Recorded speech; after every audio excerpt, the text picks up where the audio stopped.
오늘 사도행전 60번째 말씀을 여러분에게 전합니다. 1년이 넘게 사도행전 말씀을 나누면서 저는 그렇게 기도하고 있습니다. 하나님, 우리 교회가 초대교회의 영성을 가지고, 초대교회의 야성을 가지고 온 세계에 하나님 나라 운동을 일으키는 믿음의 기지가 되게 하여 주옵소서. 바라기는 사도행전이 마무리될 때쯤 우리 교회에서 파송된 몇 명의 선교사 가정들을 통하여 5대양 6대주의 주의 교회가 일어나기를 기도합니다. 그런 얘기 들었습니다. 기도하지 않을 만큼 작은 일도 없고, 기도해서 안 될 일만큼 큰 일도 없다. 여러분, 기도하면 하나님이 역사해 주십니다.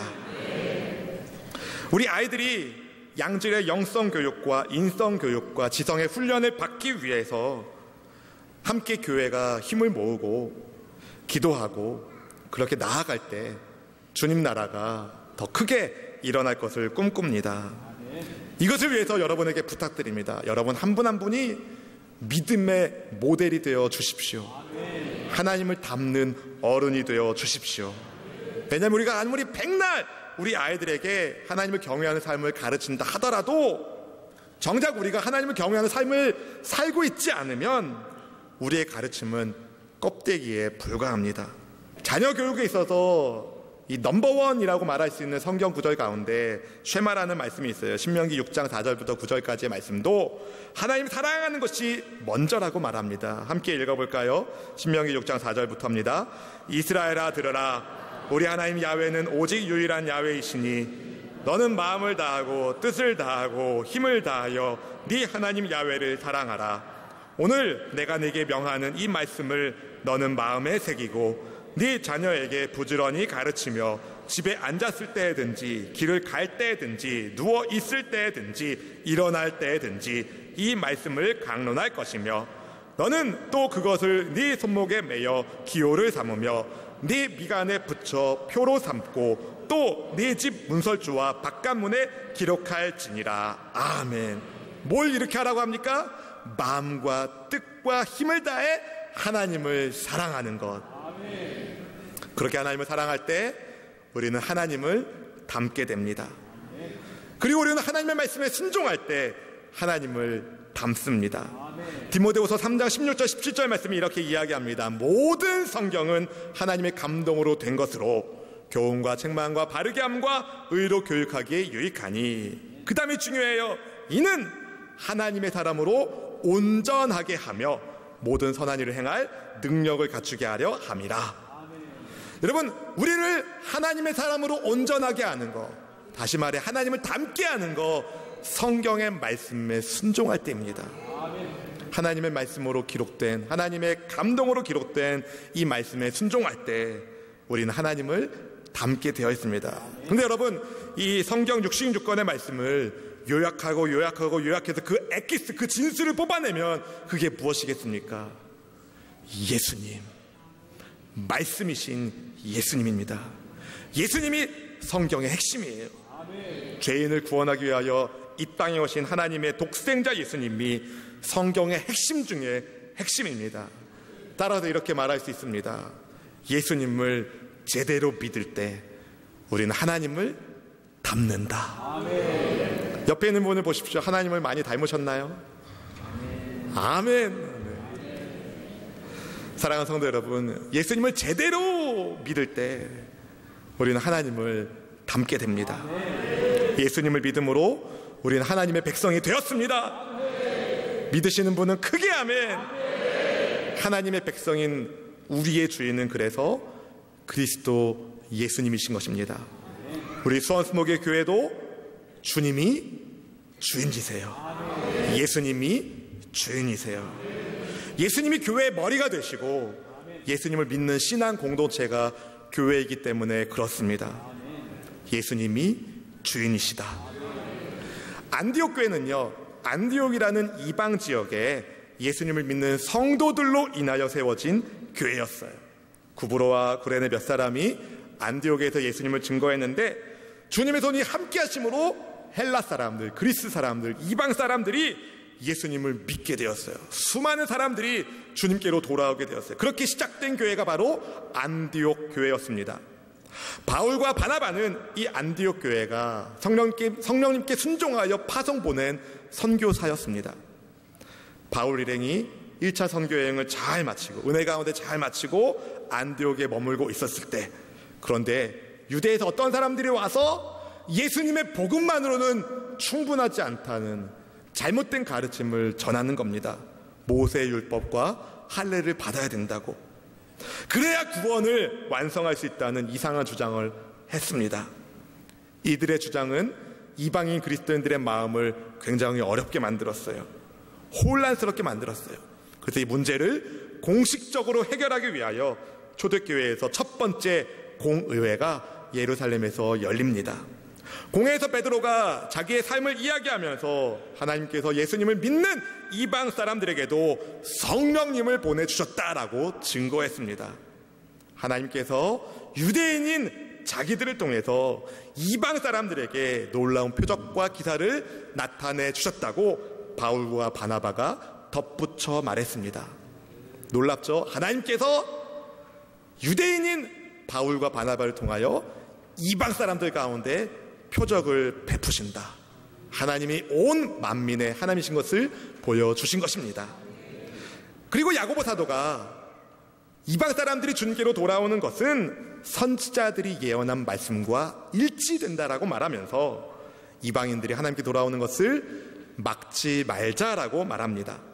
다만 이방 형제들에게 유대인들이 꺼려하는, 유대인들의 양심을 불편하게 하는 우상의 더러운 것과 음행과 목매어 죽인 것과 피를 멀리하게 하자는 권면의 편지를 보내자라고 의견을 제시합니다. 성경적이고 그리고 지혜로운 야고보의 의견이 공의회에서 공식적으로 채택이 되었는데 만장일치로 채택되었다라고 본문이 말하고 있어요. 이에 사도와 장로들이 온 교회와 더불어 편지를 보냈는데 편지만 달랑 보낸 게 아니라 사람을 같이 보냅니다. 본문의 22절 말씀을 함께 읽어보겠습니다. 22절입니다. 이에 사도와 장로와 온 교회가 그 중에서 사람들을 택하여 바울과 바나바와 함께 안디옥으로 보내기로 결정하니 곧 형제 중에 인도자인 바사바라는 유다와 실라더라. 아멘. 여러분, 이 말씀을 준비하면서 제가 생각해봤어요. 야, 이 편지를 들고 안디옥으로 가고 있는 바울과 바나바 그리고 유다와 실라는 기분이 어땠을까? 끝내줬을 겁니다. 그 마음에 기쁨이 넘쳤을 겁니다. 얼른 알려줘야지. 율법의 멍해가 아니라 복음의 은혜를 얼른 알려줘야지. 기쁨과 흥분된 마음을 가지고 안디옥의 형제 자매들에게 달려갔을 것입니다. 그들이 들고 있었던 편지에는 이런 내용이 있었어요. 먼저 이방인 그리스도인들을 형제로 여기면서 인사의 말을 합니다. 본문 23절 말씀 같이 읽어볼까요? 그 편에 편지를 붙여 이르되 사도와 장로된 형제들은 안디옥과 수리아와 길리기아에 있는 이방인 형제들에게 문안하노라. 아멘. 여러분, 여기서 이 편지를 통해서 알 수 있는 것은 이들은 형제였습니다. 안디옥 교회와 예루살렘 교회가 형제였어요. 그리고 이 편지는 안디옥 교회만을 위한 편지가 아니라 이방 지역에 있는 수리아와 길리기아에 있는 그 이방 지역에 세워진 교회들을 위한 편지이기도 했습니다. 할례받은 그리스도인과 할례받지 않은 그리스도인들의 사이의 이 갈등 문제는 사소한 문제가 아니라 이방 지역을 되게 흔들고 있었던, 그 마음을 막 움직이고 흔들고 있었던 아주 중요한 문제였다는 것을 우리가 알 수 있는데요. 그 갈등을 해소하기 위하여 예루살렘 공회가 공식 편지를 보낸 거예요. 동시에 이 편지는 우리를 위한 편지이기도 합니다. 여러분을 위한 편지이기도 합니다.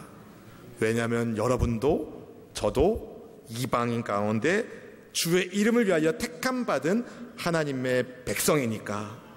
이 편지의 내용은 우리가 지켜야 할 내용이라는 거예요.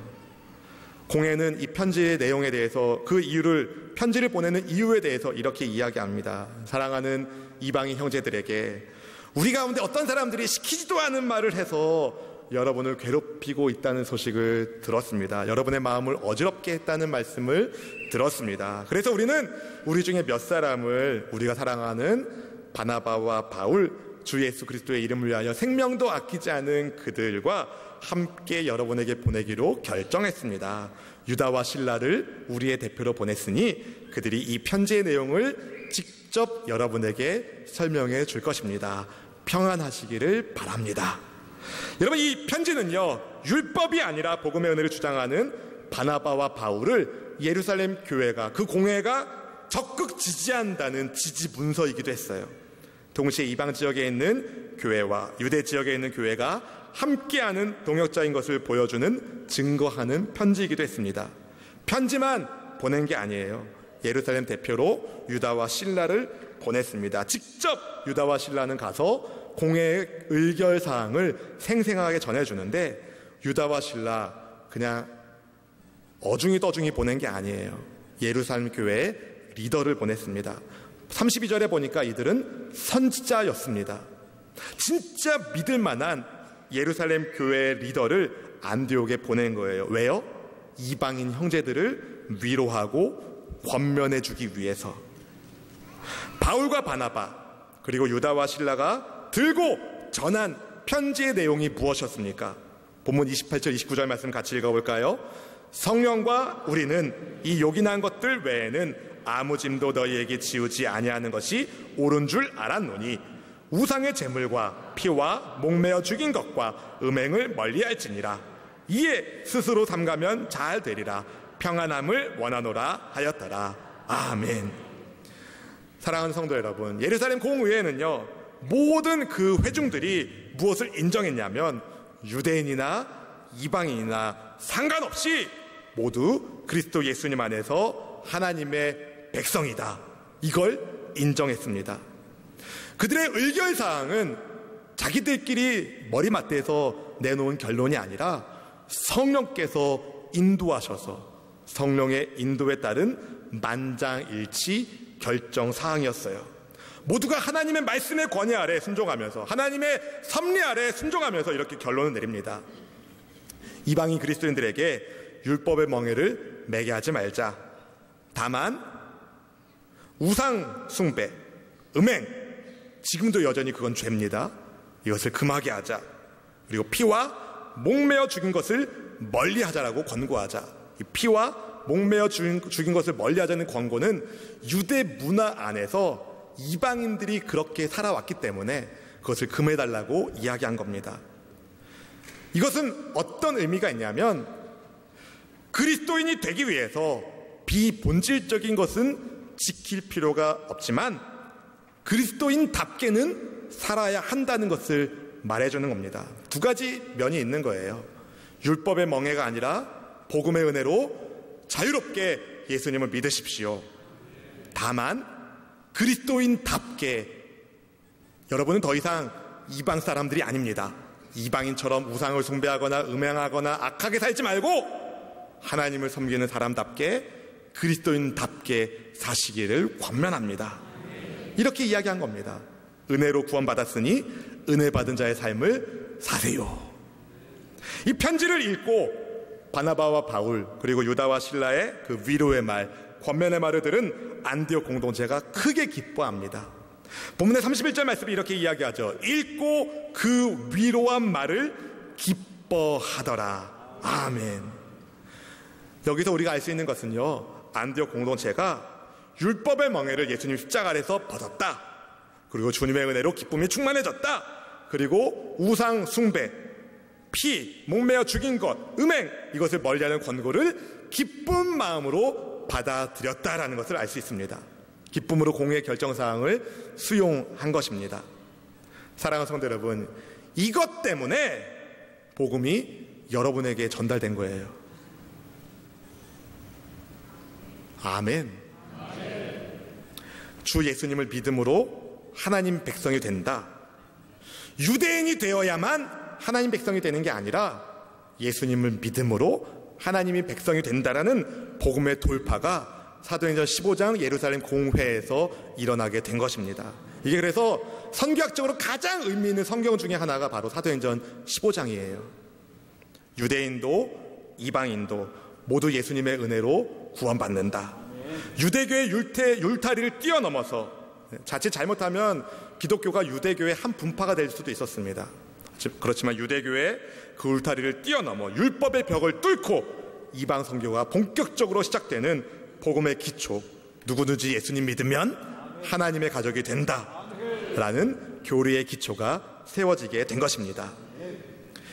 오늘 말씀을 준비하면서 묵상하면서 저는 바울과 바나바를 통해서 그리고 유다와 실라를 통해서 안디옥 교회를 세우시는 하나님의 섭리를 보았습니다.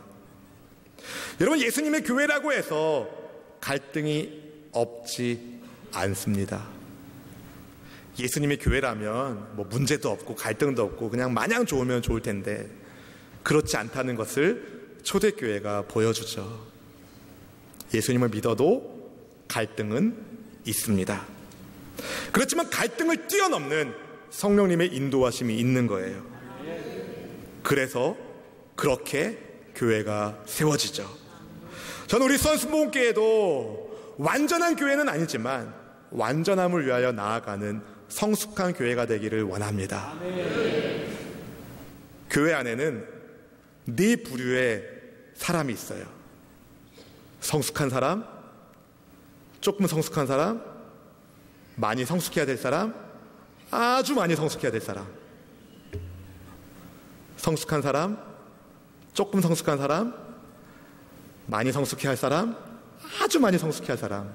다 뭘 의미합니까? 모두가 다 성숙의 길로 나아가고 있는 사람들이라는 거예요.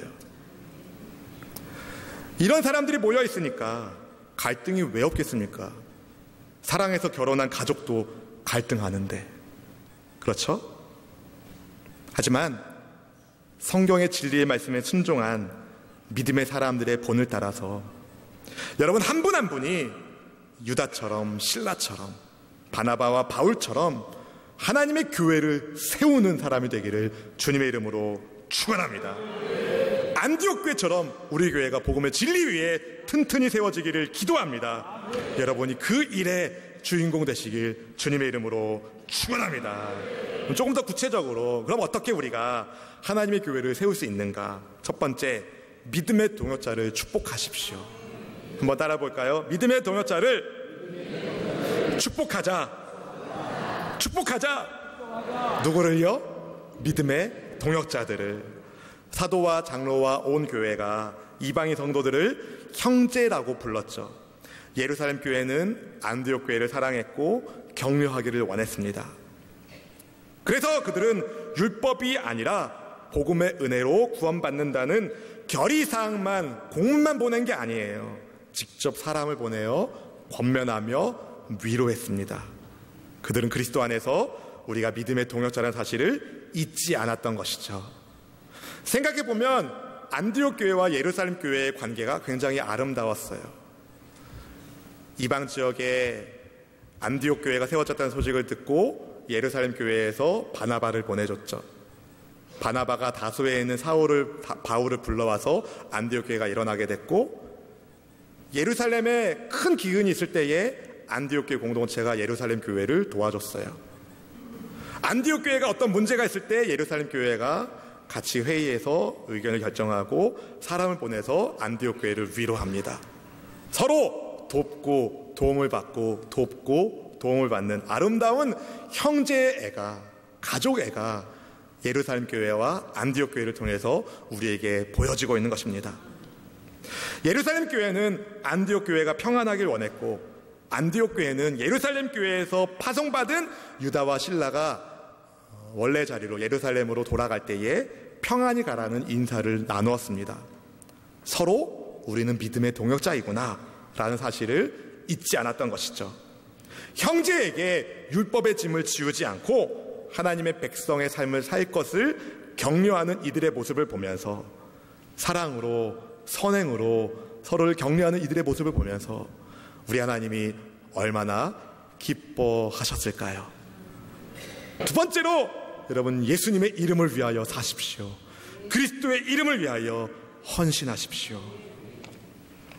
예루살렘 교회는 바나바와 바울을 우리 주 예수 그리스도의 이름을 위하여 생명도 아끼지 아니하는 자라고 소개합니다.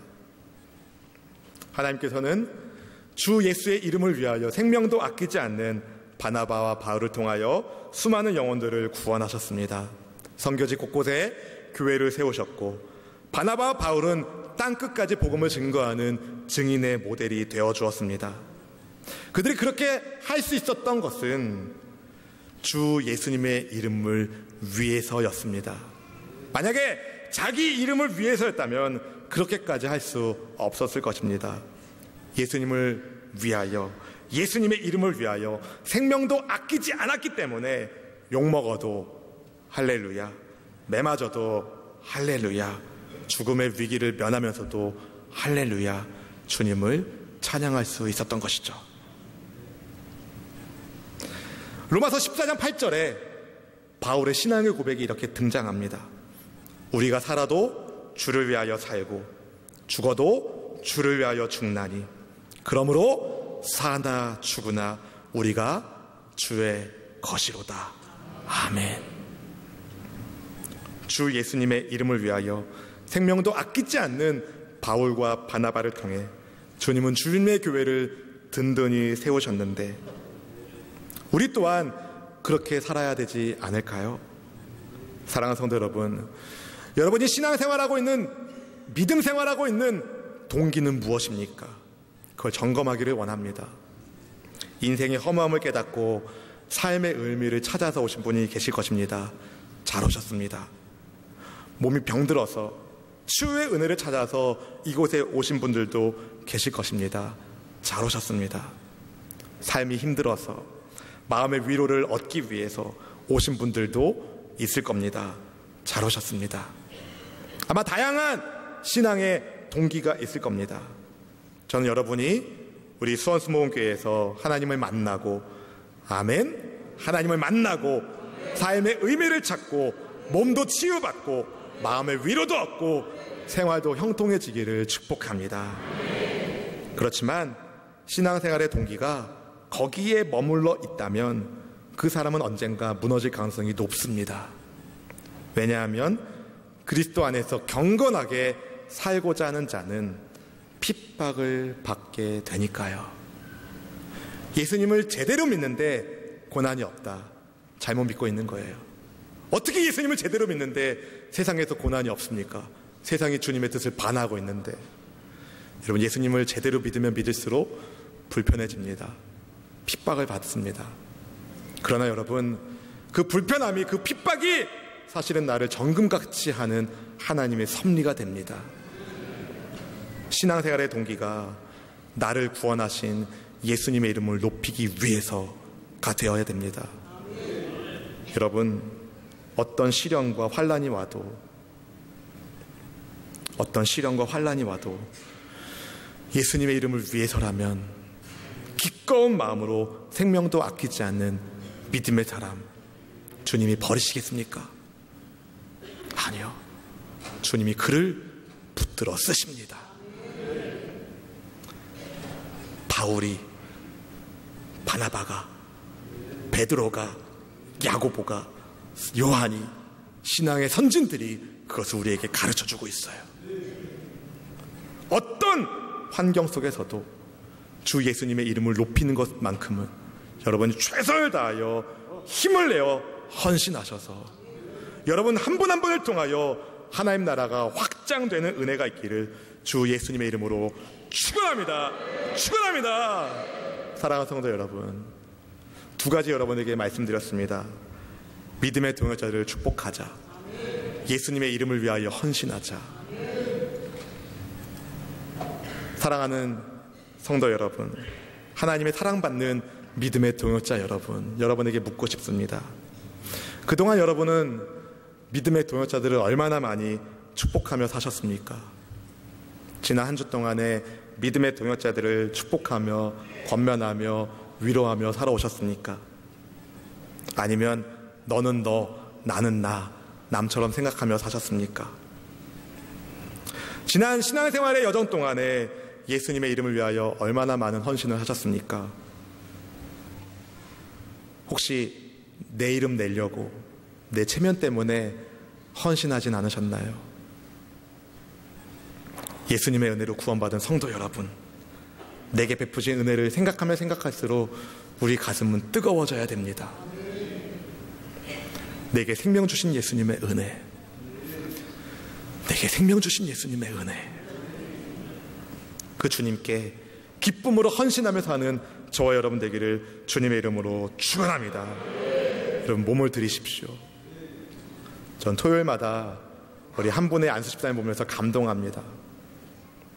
남이 보든 보지 않든 교회 마당에 쓰레기를 줍고 있는 그분의 모습을 보면서 감동합니다. 전 그걸 보면서 이렇게 생각합니다. 하나님, 저분이 저보다 하늘의 상이 더 클 것 같네요. 주님, 저분을 축복해 주십시오.